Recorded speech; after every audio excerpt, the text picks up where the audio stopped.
The woman dropped the invoice on the freshly sanded countertop like it was garbage. $475. That was the number printed on the paper. Marcus Cole had spent 11 days building custom kitchen cabinets for a luxury lake house, and the woman who owned it had just told him she wasn't paying a single cent. But that's not where this story really begins. And the woman standing in front of him had no idea that her own father was parked outside in a rented sedan, watching every second of what happened next. 6 years earlier, Marcus Cole buried his wife Anna after a car accident on a rain-slicked highway outside Ridgewood, North Carolina. She had been driving home from a night shift at the hospital where she worked as a nurse. The other driver walked away without a scratch. Anna didn't walk away at all. Marcus was left with a 3-year-old daughter named Sophie, a small woodworking shop behind their house, and a grief so heavy it bent his spine for months. People in Ridgewood told him to sell the shop. They told him to move closer to family. They told him a lot of things. Marcus listened politely and then kept doing what he had always done. He woke up early, made Sophie breakfast, dropped her off at school, and spent his days turning raw lumber into something beautiful. The shop wasn't much. A converted 2-car garage with sawdust permanently settled into every crack and corner. The tools had belonged to his father, and before that, his grandfather. Marcus worked alone because he couldn't afford to hire anyone, and he took every job that came through, big or small. Bookshelves for the elementary school library, a porch railing for an elderly neighbor, a dining table for the pastor's family. He never advertised, people just knew. If you needed something built right, you called Marcus Cole. Sophie was 9 now. She had Anna's dark brown eyes and a habit of asking questions that made Marcus feel like he was being interviewed by a philosopher. She spent most afternoons in the shop doing homework on a small desk Marcus had built for her, surrounded by the smell of cedar and the sound of hand planes gliding across wood. Sometimes she helped him sand edges or sort screws into labeled jars. She was quiet for a kid her age, but when she spoke, she usually said something worth hearing. It was a Tuesday in late September when the phone call came. A woman named Diane Ashworth wanted custom cabinetry for her new lake house on the north side of Ridgewood. Marcus recognized the name, everyone in town did. Diane ran Ashworth Premier Living, a luxury real estate company that had been buying up property across the county for years.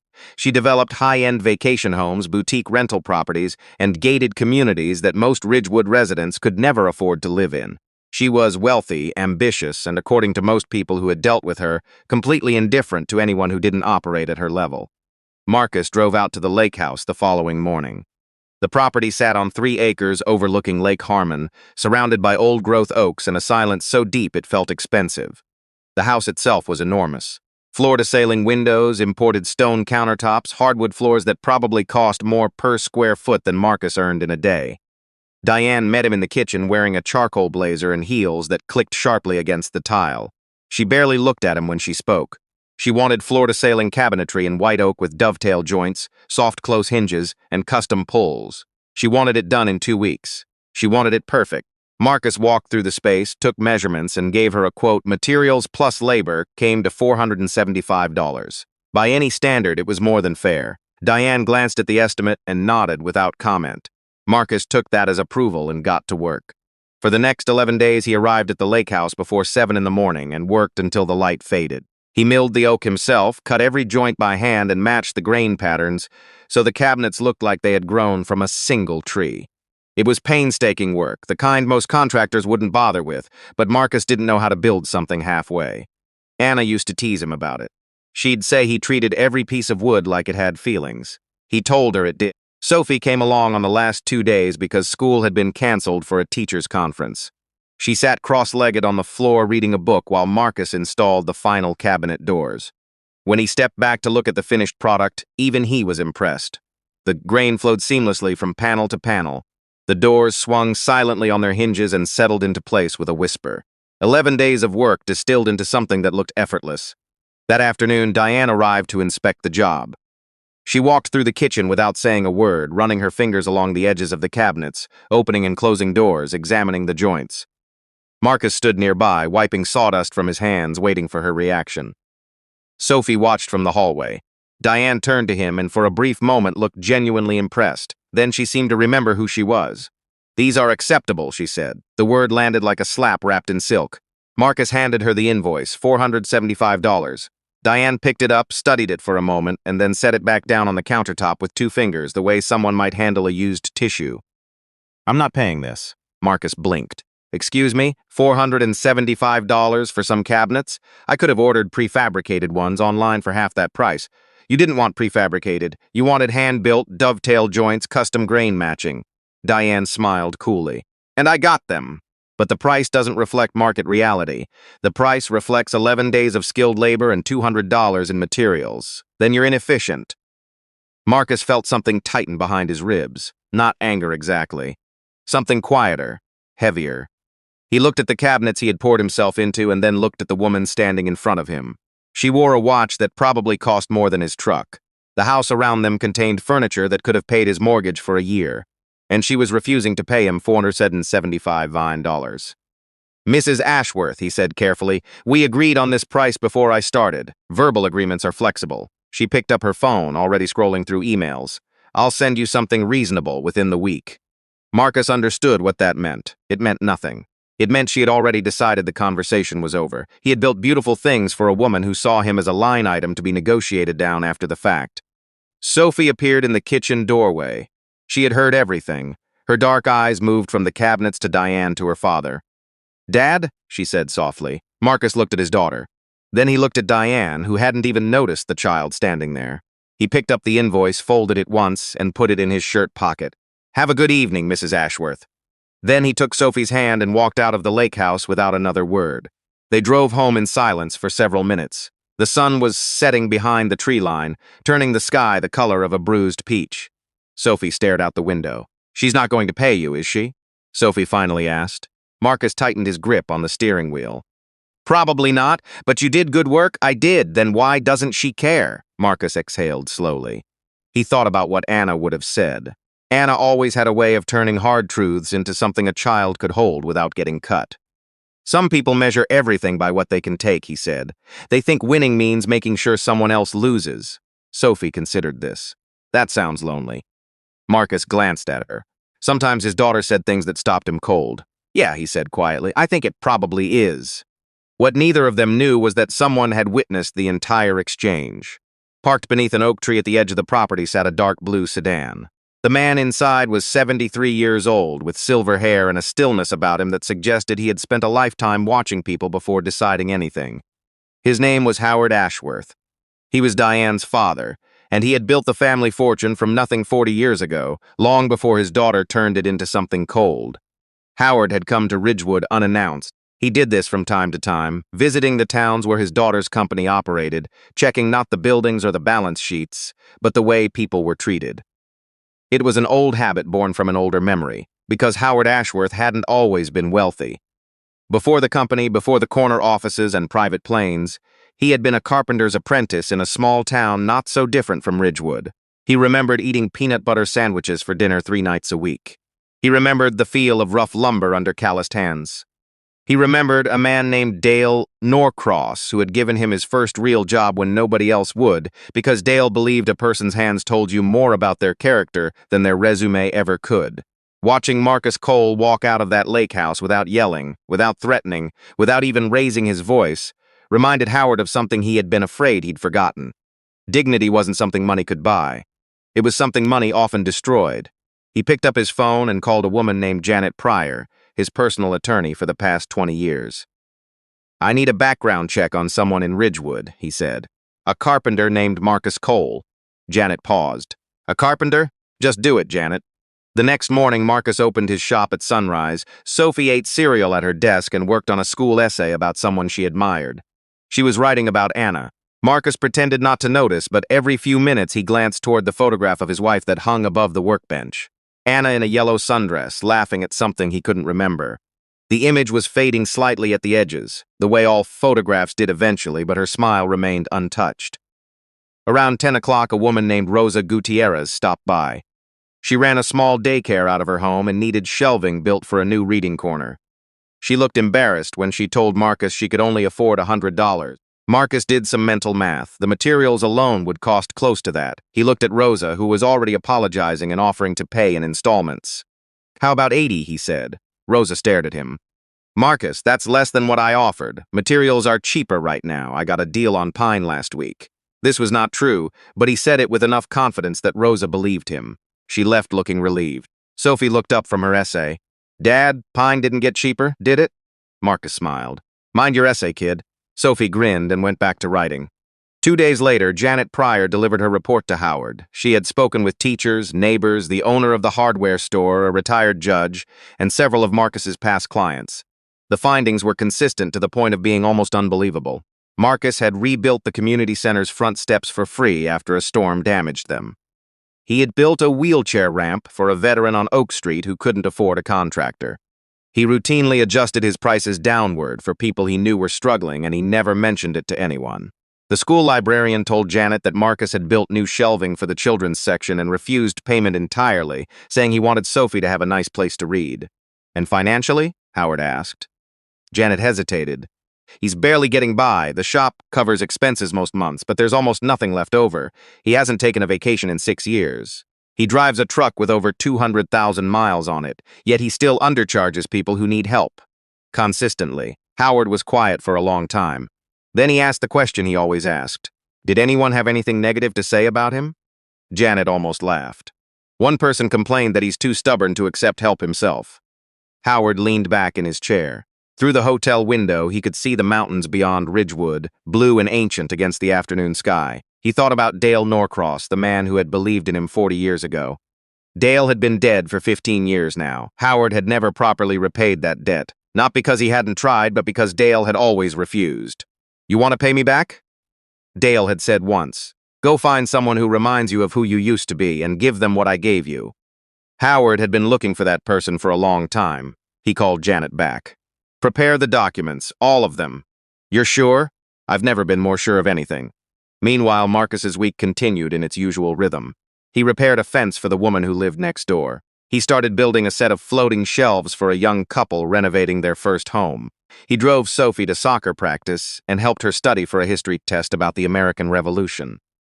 At night, after Sophie went to bed, he sat in the kitchen with a cup of coffee and went over the numbers. The unpaid invoice from Diane Ashworth sat on the counter next to the bills. $475. He could have used that money for Sophie's winter coat, the electric bill, new saw blades, or the field trip permission slip that had been sitting in his wallet for a week, $35. Even that felt like a stretch right now. Sophie noticed things. She always noticed things. Dad, she said one evening, while they were washing dishes, are we okay? What do you mean? I mean, are we okay? Like, money okay? Marcus looked at her. 9 years old and already carrying worries that shouldn't belong to her. He hated that. He hated that she had to think about money at all. We're fine, Soph. You always say that, because it's always true. Sophie handed him a wet plate. Mom used to say that worrying alone makes problems heavier. Marcus stopped. He looked at his daughter, who was staring at the soapy water with an expression far too old for her face. When did she tell you that? She didn't tell me. I found it in her journal, the one in the closet.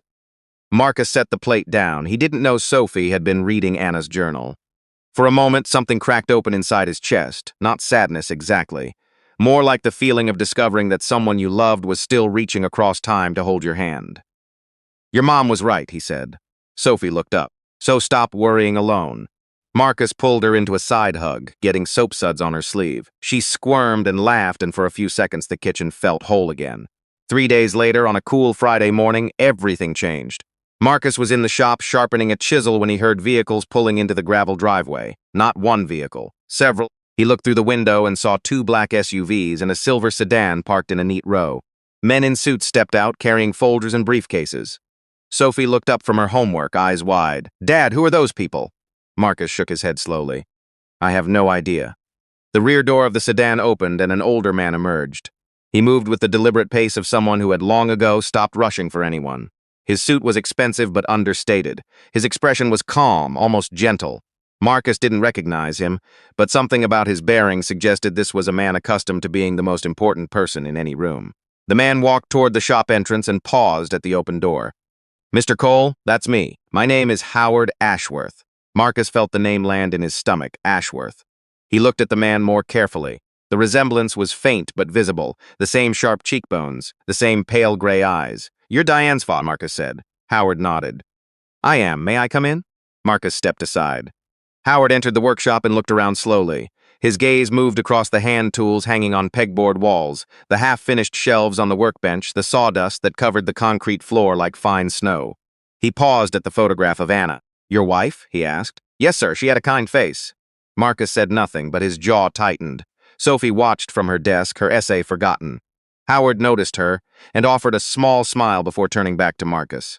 I owe you an apology, Howard said. What my daughter did was inexcusable. With respect, Mr. Ashworth, you don't owe me anything. That's between me and her.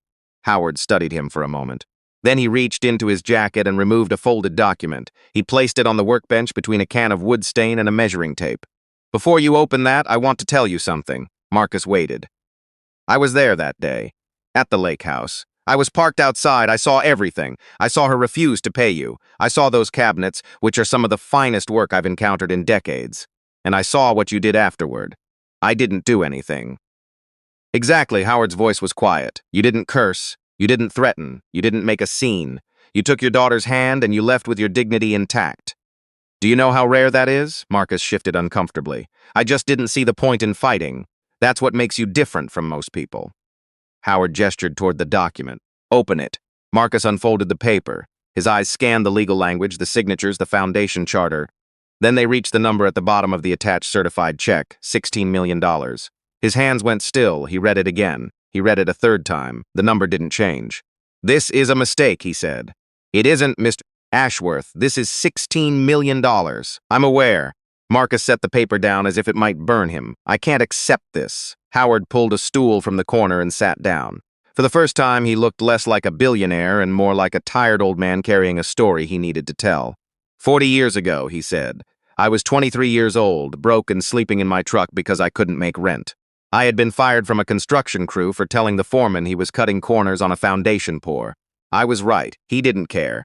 A man named Dale Norcross found me in a parking lot sanding a piece of walnut I'd been carving to pass the time. He watched me work for about 10 minutes without saying a word. Then he offered me a job in his cabinet shop. Howard paused. Dale didn't ask for my resume.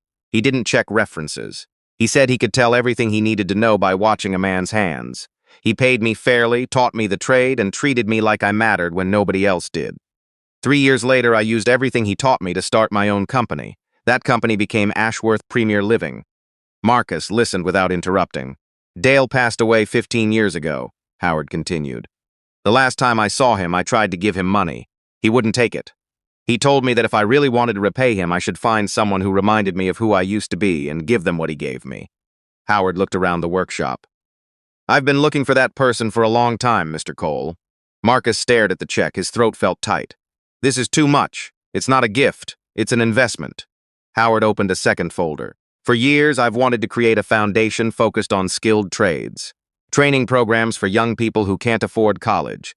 Apprenticeships, tool grants, workshop space for veterans transitioning to civilian careers, support for single parents trying to build a livelihood with their hands. The infrastructure is ready. The funding is ready. What I need is someone to lead it. There are people far more qualified than me. There are people with more degrees than you, more business experience, more connections. Howard leaned forward. But I've spent 2 weeks learning who you are, Mr. Cole. Not from your resume, from the people in this town who know you. Every single one of them told me the same thing. What did they say? Howard smiled. They said you're the kind of man who builds a wheelchair ramp for a veteran he barely knows and then lies about the price of pine so a daycare worker can afford bookshelves. Marcus looked away. He hadn't known anyone was paying attention to those things. He had never done any of it for recognition. He did it because it was right, because Anna would have done the same, and because Sophie was always watching. Speaking of Sophie, she had been listening to every word. She sat perfectly still at her desk, her essay about her mother lying open in front of her. She understood with the clarity that children sometimes possess that this moment was important. Not because of the money, because a stranger had seen in her father what she saw in him every day. Dad, she said quietly. Marcus turned to her. Mom would say yes. Something broke open behind Marcus's eyes. He looked at Anna's photograph, then at the checks, then at his daughter. He thought about the mornings he woke up before dawn. The nights he stayed up calculating whether he could afford groceries and the electric bill in the same week. The birthday parties he stretched every dollar to make special. The grief he carried silently so Sophie wouldn't have to carry it too. He thought about the cabinets in Diane Ashworth's lakehouse. 11 days of his life dismissed in 30 seconds. And then he thought about Dale Norcross, a man he had never met, who had looked at a broke kid in a parking lot and decided to believe in him. Marcus picked up the check. His hands were steady now. What would you need me to do? He asked. Howard's smile reached his eyes for the first time. Build something, Mr. Cole. That's what you do best. The news reached Diane Ashworth before the end of the week. At first, she thought it was a joke. Her father had given $16 million to the carpenter she had refused to pay $475. The carpenter she had called inefficient. The man she had dismissed without a second thought. The irony was devastating, and it was public. Local newspapers picked up the story first, then regional outlets, then national business magazines. The angle was irresistible. A billionaire's daughter stiffs a single-dad carpenter. The billionaire gives the carpenter $16 million to lead a foundation that will carry the family name into the future. Every headline reminded Diane of what she had done. For days, she tried to ignore it. She told herself her father was being sentimental. She told herself the carpenter was ordinary. But late at night, alone in her office, the memory of that afternoon kept returning. Marcus standing in the kitchen he had transformed with his own hands. The quiet pride in his voice when he explained the dovetail joints. The little girl watching from the doorway with those serious dark eyes. And Diane telling him his work wasn't worth paying for.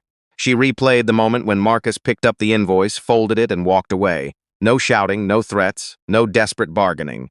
Just a man deciding that his dignity was worth more than the argument. That image bothered her more than anything else. Because deep down, in a place she rarely visited, Diane knew she couldn't have done the same.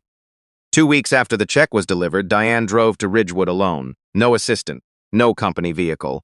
She parked in front of Marcus's workshop and sat in the car for nearly 10 minutes before finding the courage to get out. Marcus was inside building a display case for the new foundation's first office. Sophie sat nearby painting a small wooden sign that read Norcross Coal Trades Foundation. Howard had insisted on including Dale's name.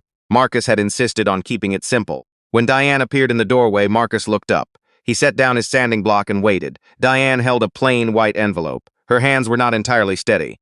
"Mr. Cole," she said, "I came to give you this." She placed the envelope on the workbench. Inside was a check for $475, a handwritten letter, and a small note of apology. "I was wrong," she said. Her voice was quieter than Marcus had ever heard it. "Not just about the money. About how I treated you. I looked at your shop, your clothes, your truck, and I decided you were someone I didn't need to respect. That was my failure, not yours."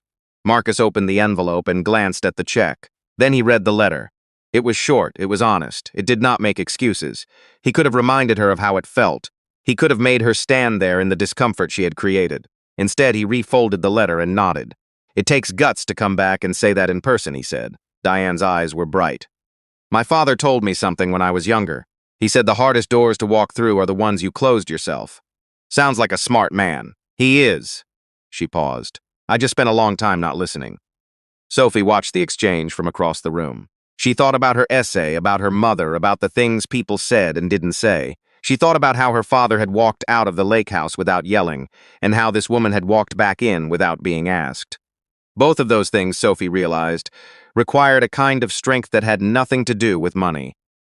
The Norcross Coal Trades Foundation opened its doors on a Saturday morning in early spring.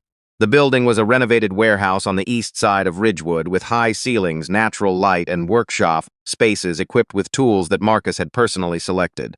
The first class of apprentices included 17 young adults, 3 veterans, and 2 single mothers who had never held a power tool before. Marcus stood at the front of the main workshop wearing the same flannel shirt he wore every day. He didn't give a speech. He simply walked the apprentices through their first project, a simple wooden box with mitered corners, and showed them how to measure twice, cut once, and never rush the finish.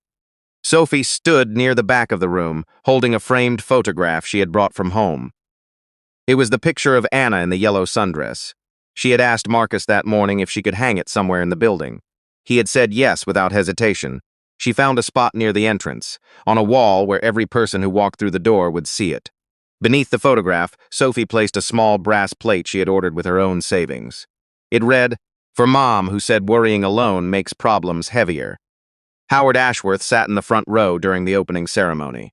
He watched Marcus guide a nervous 18-year-old through her first dovetail joint, patiently adjusting her grip, showing her how to feel the grain, telling her she was doing better than she thought. Howard closed his eyes for a moment and saw Dale Norcross standing in a dusty workshop 40 years ago, saying the exact same things to a scared young man who had been sleeping in his truck.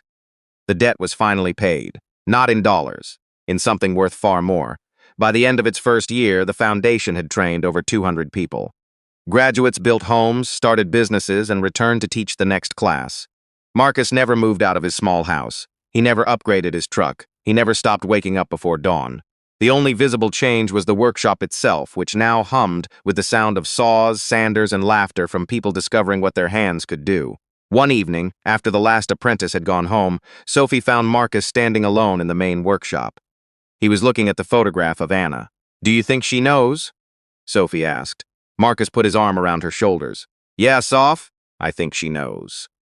They stood together in the quiet, surrounded by sawdust and possibility, two people who had learned the same lesson in different ways. That the measure of a life was never the money someone refused to pay you.